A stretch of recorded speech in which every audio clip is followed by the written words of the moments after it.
వాడు అని ఎలుక పైన కూర్చుని ఉన్నారు. ఈ సృష్టి గణపతి యొక్క విశేషాన్ని 3 భాగాలుగా, ఒకటి వ్యవసాయారంభ సమయంలో చెప్పడానికి, ప్రార్థించి ఆరాధన చేయడానికి, రెండవది కొత్తగా వివాహం చేసుకుని సంతానోత్పత్తికై ప్రజా సంపత్త్యర్థం అని సంకల్పించి వివాహం చేస్తారు. ప్రజా సంపత్త్యర్థం స్వయముద్వహే, నేను వివాహం చేసుకోవడానికి కారణం ఈ ప్రపంచమున యందు ప్రజలు అనే సంపదని వృద్ధి చెందించడానికి అని సంకల్పం అన్నమాట. అలా వివాహానంతర గర్భాధానాది కార్యక్రమానాత్ పూర్వం ఈ సృష్టి గణపతి యొక్క ఆరాధన ప్రార్థన చేసుకుని ముందరికి వెళ్ళడం సత్సంతానాభివృద్ధి జరుగుతుంది. ఇలాగ ఇది రెండవది.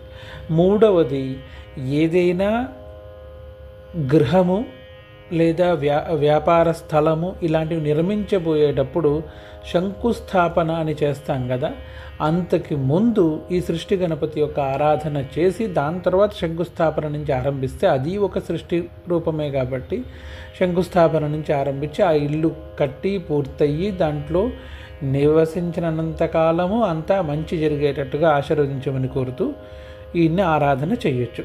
ఇది సృష్టి గణపతి యొక్క విశేషం.